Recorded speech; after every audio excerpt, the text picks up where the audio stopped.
ప్రధాన కారణము ఇక్కడ ఉన్నటువంటి గుంటగా చెప్తున్నారు. మనం విజువల్స్ లో చూడొచ్చు. అంటే వాహనాలు వెళ్ళేటువంటి సమయంలో ఈ గుంట చాలా మందికి కనిపించదు వాహనాలకి. ఆ టైంలోనే ఈ వాహనం ఒక్కసారిగా టిప్పర్ ఫ్రంట్ టైర్ ఏదైతే ఉంటుందో ఆ ఫ్రంట్ టైర్ ఇందులోకి రావడము, కంట్రోల్ కాకపోవడం వల్ల వెంటనే దీన్ని తప్పించే ప్రయత్నం చేశారు. ఎగ్జాక్ట్గా ఇదంతా మనకి లైన్ కనిపిస్తుంది. ఈ భాగంలోనే టిప్పర్ ముందుగా వస్తున్నటువంటి బస్సుని ఢీకొట్టింది.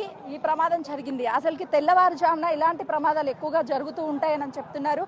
ఈ సంఘటనని చూసినటువంటి ప్రత్యేక సాక్షి మనతో పాటు ఉన్నాడు. ఏ టైంలో జరిగింది, ఏం జరిగింది? 6:40 అయింది మేడం. అంటే తాండూరు ఎక్స్ప్రెస్ ఇక్కడ వస్తుంది. లారీ టిప్పర్ లారీ ఇటు నుంచి గొలాయి ఉంది, గుంతుంది. మేము ఇంత బ్యాక్ సైడ్ నుంచి వస్తాం. మా పొలం పక్కన పొలము, నేను బ్యాక్ సైడ్ నుంచి వచ్చిన. అయితే యాక్చువల్ అయితే లారీ అనేది తప్పు. అంటే లారీ అనేది తప్పు అంటే గుంతుంది, ఇక్కడ ఓళ్ళు గుంతుంది కాబట్టి ఆ గుంతను తప్పినీకి పోయి లారీ అనేది దాని మీద బస్సు మీదకి దూసుకొని వెళ్ళింది. అది కారణాలు ఉంది. ఆయన గుంతను తప్పినీకి పోయి చక్కగా బస్సు మీదకి పోయింది. బస్సు మీదకి పోయి బస్సు